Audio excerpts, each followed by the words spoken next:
Hello दोस्तों, good morning. स्वागत है आपका हमारे YouTube channel mission competition classes Kanpur के अंतर्गत। और आज हम पढ़ेंगे राज्य सरकार। राज्य सरकार, इससे पहले के वीडियो में हम जान चुके थे कि राज्य क्या होता है, राज्य का मीनिंग जान चुके थे, सरकार का मीनिंग समझ चुके थे। और आज हम देखते हैं कि राज्य सरकार। तो पहली बात तो हम ये जान ले, जो भारतीय संविधान है, ठीक है, भारतीय संविधान के भाग 6 में, सॉरी, इसमें मित्रों भाग 6 के अनुच्छेद 152 से 237, आर्टिकल 152 से 237 तक भारतीय संविधान के अंतर्गत राज्य सरकार को मेंशन किया गया है। राज्य सरकारों के बारे में, स्टेट गवर्नमेंट के संबंध में प्रावधान किए गए हैं। अब देखिए, हम यहाँ पर दो चीज और समझेंगे। क्या समझेंगे? सबसे पहले हमें ये जानना है मित्रों कि जो सरकार है, इस सरकार का हम दो अर्थ ले सकते हैं।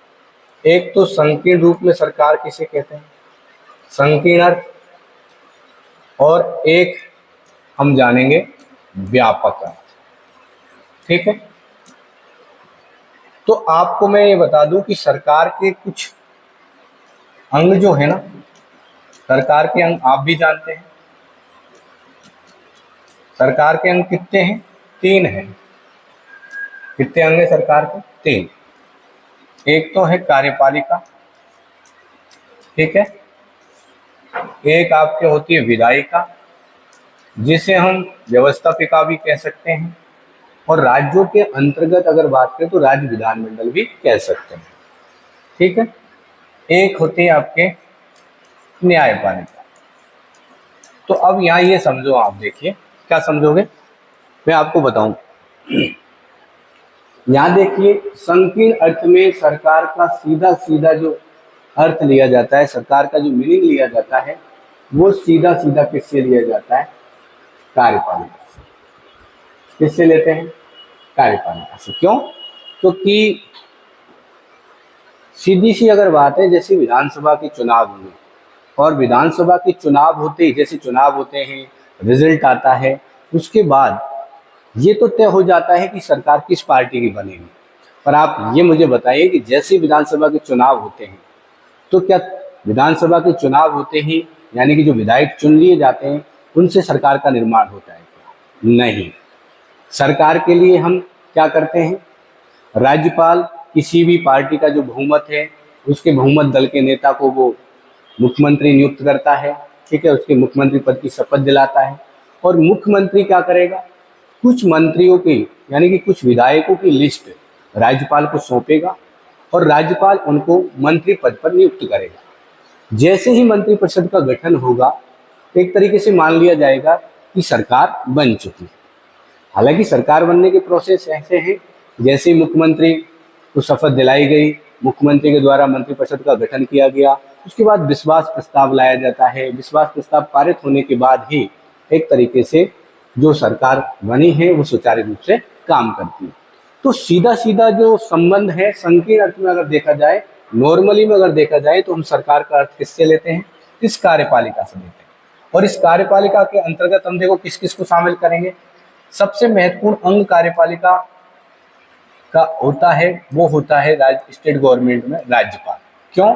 क्योंकि 153 जो अनुच्छेद है वो ये प्रावधान करता है कि राज्य कार्यपालिका की जो संपूर्ण शक्तियां हैं वो किसमें निहित होंगी? राज्यपाल में। वो एक अलग बात है कि उन शक्तियों का प्रयोग वो एक मंत्रिपरिषद की सहायता से करेगा। तो यहाँ पर देखो, पहला अंग कार्यपालिका का क्या हो गया? राज्यपाल। दूसरे नंबर पर अगर हम बात करें तो क्या होती है? राज्यपाल को शक्तियों का प्रयोग करने के लिए किसकी जरूरत होती है? मंत्रिपरिषद। किसकी जरूरत होती है? मंत्रिपरिषद। और इस मंत्रिपरिषद का जो मुखिया है वो कौन होता है स्टेट गवर्नमेंट में? मुख्यमंत्री होता है। समझे आप? कौन होता है? मुख्यमंत्री। और एक और महत्वपूर्ण पद है जो राज्य कार्यपालिका के अंतर्गत आता है, उसे हम कहते हैं महाधिवक्ता। क्या कहते हैं? महाधिवक्ता। ठीक है, एडवोकेट जनरल यानी कि महाधिवक्ता। जैसे central government attorney general of India होता है, महान्यायवादी होता है, उसी प्रकार यहाँ पर महाधिवक्ता होता है जो सरकार को कानून बनाने के संबंध में क्या देता है, सलाह देता है। तो इन सबसे राज्यपाल, मंत्रिपरिषद का मंत्री, मुख्यमंत्री और महाधिवक्ता, इन सबसे मिलकर के किसका निर्माण होता है, कार्यपालिका का। और इन सबको ही अगर हम बात करें तो एक तरीके से संकीर्ण अर्थ में क्या नाम देते हैं, सरकार नाम देते हैं। क्या नाम देते हैं, सरकार। जबकि दूसरा शब्द हमारे सामने है व्यापक अर्थ में सरकार का। तो व्यापक अर्थ में अगर देखेंगे तो उसमें कार्यपालिका भी शामिल होगी, विधायिका भी शामिल होगी और आपके न्यायपालिका भी शामिल होगी। अगर सरकार को हमें विस्तृत रूप से जानना है, समझना है, तो उसके लिए हमें क्या देखना पड़ेगा, कार्यपालिका को भी समझना पड़ेगा, विधायिका को भी समझना पड़ेगा और न्यायपालिका को भी समझना पड़ेगा। तो आप ये समझ चुके हैं कि संकीर्ण अर्थ में सरकार का अर्थ सीधा किससे लिया जाता है, कार्यपालिका से, जबकि व्यापक अर्थ में कार्यपालिका, विधायिका और न्यायपालिका से सरकार का अर्थ लिया जाता है। चलो अब आगे देखो, अपन चलते हैं अगले पेज पे। यह बात करते हैं फिर से कार्यपालिका की। और कार्यपालिका में भी, कार्यपालिका देखो कितने प्रकार की होती है। कार्यपालिका होती है मित्रों दो प्रकार की। कितने प्रकार की, दो प्रकार। कितने प्रकार की होती है, दो प्रकार की कार्यपालिका होती है। एक तो होती है स्थायी कार्यपालिका और एक होती है मित्रों अस्थायी कार्यपालिका। स्थायी कार्यपालिका वो होगी जो परमानेंट काम करेगी। स्थायी कार्यपालिका में हम शामिल करेंगे किनको, लोक सेवकों को। जैसे जो भी प्रशासनिक अधिकारी और कर्मचारी होंगे, ठीक है, उन सब से मिलकर के क्या बनेगी, स्थायी कार्यपालिका।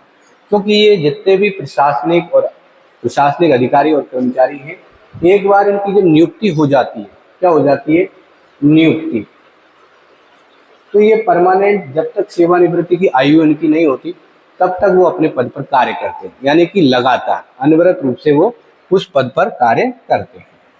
ठीक है, मगर दूसरी तरफ हम बात करते हैं अस्थायी कार्यपालिका, यानी अस्थायी कार्यपालक कौन होते हैं, वही जो कुछ निश्चित समय के लिए चुन करके आते हैं।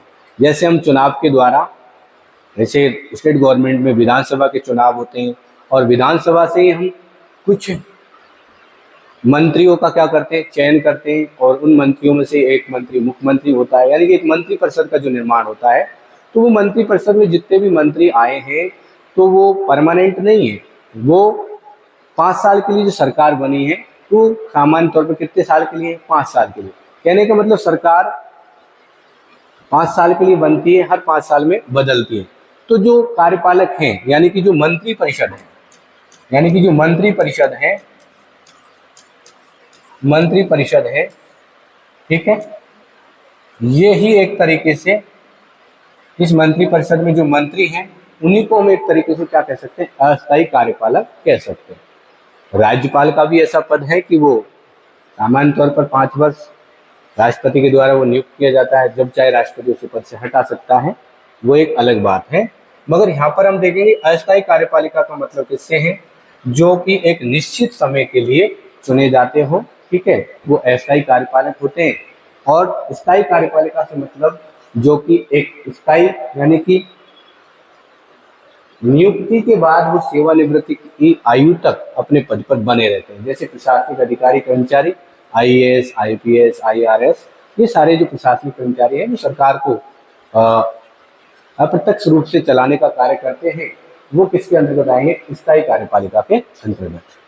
और ये जो मंत्री परिषद है, मंत्रिमंडल है, यानी कि मंत्रीगण है, वो सब किसके अंतर्गत आएंगे, अस्थायी कार्यपालिका के अंतर्गत। तो अब हमने ये देख लिया कि कार्यपालिका भी कितने प्रकार की, 2 प्रकार की, स्थायी और अस्थायी। स्थायी कार्यपालक वो होते हैं जो एक बार नियुक्ति के बाद सेवानिवृत्ति की आयु तक अपने पद पर बने रहते हैं। अस्थायी कार्यपालक वो होते हैं जो हर 5 साल में बदलते हैं, यानी कि निश्चित अवधि के लिए चुने जाते हैं। जैसे हम बात करें मंत्री परिषद या मंत्रिमंडल में मंत्रीगणों की, ठीक है। अब देखिए आगे हम बात करते हैं कि भारतीय संविधान में जो कार्यपालिका है, ठीक है, भारतीय संविधान में कार्यपालिका की बात करें और स्टेट गवर्नमेंट में कार्यपालिका जो बनती है, एक तो उसमें होता है महत्वपूर्ण अंग उसका राज्यपाल, एक होती है मंत्री परिषद, और मंत्री परिषद का मुखिया कौन होता है आपके, मुख्यमंत्री, ठीक। और एक आपने देखा महाधिवक्ता, ठीक है। कौन देखा, महाधिवक्ता। कौन होगा भाई, महाधिवक्ता, ठीक है। तो इन सब से मिलकर के क्या बने, कार्यपालिका। और इस कार्यपालिका का जो उल्लेख है भारतीय संविधान के भाग, वही बता रहा हूँ, भाग 6 और अनुच्छेद 152 से 167 तक कार्यपालिका है। याद रखेंगे, अनुच्छेद 152 से 167 तक कार्यपालिका के संबंध में प्रावधान है, यानी राज्य कार्यपालिका के संबंध में प्रावधान है। उसके बाद हमने जो बात करें आपके पास विधायिका, तो विधायिका को भी हम क्या कह सकते हैं, विधान मंडल कह सकते हैं। क्या कह सकते हैं, विधान मंडल। क्या कह सकते हैं अपन, विधान मंडल कह सकते हैं, यानी कि राज्य विधान मंडल। तो मैंने यहाँ बताया कि अनुच्छेद 168 ये कहता है कि वैसे तो राज्य विधानमंडल का जो एक तरीके से संरचना है उसमें विधानसभा, विधान परिषद और राज्यपाल शामिल होते हैं, मगर वर्तमान स्थिति या फिर मूल संविधान के हिसाब से भी देखें तो प्रारंभ में केवल 10 ही राज्य ऐसे थे जहाँ पर विधान परिषद थी।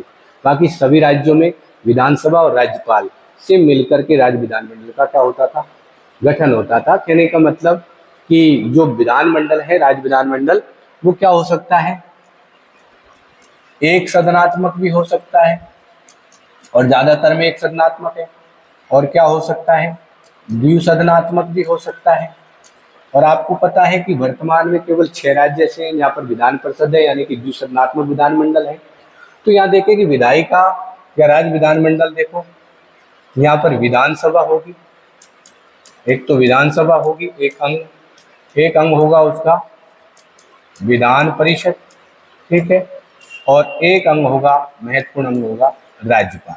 क्योंकि विधायिका का जो मुख्य काम होता है वो क्या होता है, कानूनों का निर्माण करना। अब कानून कब बनते हैं, जब कोई विधेयक लाया जाता है विधायिका में, तो विधायिका क्या करती है, विधेयक पारित करती है, और विधेयक पारित होकर के किसके पास जाता है, राज्यपाल के पास जाता है। और राज्यपाल जब उस पर हस्ताक्षर करता है तो वो विधेयक किसका रूप लेता है, कानून का या अधिनियम का रूप लेता है।